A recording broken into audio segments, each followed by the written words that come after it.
World cup میں پاکستان نے سری لنکا کے خلاف میچ میں ایک نئی تاریخ رقم کر دی۔ سری لنکا کا 345 رن کا ہدف پاکستان نے محمد رضوان اور عبداللہ شفیق کی سنچریوں کی بدولت 4 وکٹوں کے نقصان پر 48.2 اوورز میں پورا کر لیا۔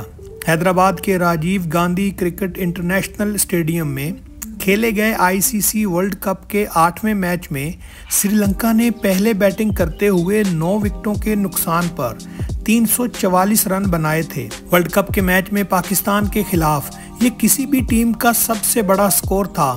اس سے قبل پاکستان کے خلاف ورلڈ کپ میں سب سے بڑا سکور 336 رنز کا تھا جو بھارت نے 2019 میں بنایا تھا۔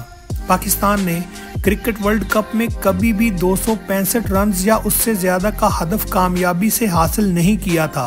پاکستان کا ورلڈ کپ میں سب سے کامیاب ہدف کا تعاقب 263 رنز تھا جو 1992 میں نیوزی لینڈ کے خلاف بنایا گیا تھا۔ ورلڈ کپ کے علاوہ پاکستان ایک روزہ میچ میں سب سے بڑا 337 رنز کا ہدف راولپنڈی اسٹیڈیم میں نیوزی لینڈ کے خلاف حاصل کر چکا ہے۔ 4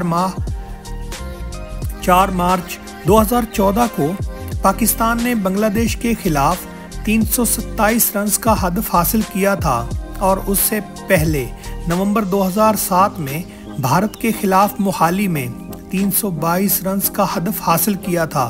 اپریل 2005 میں پاکستان نے بھارت کی جانب سے دیا گیا 316 رنز کا ہدف حاصل کر کے احمد آباد کے ہوم گراؤنڈ پر بھارتی سورماؤں کو شکست سے دوچار کیا تھا۔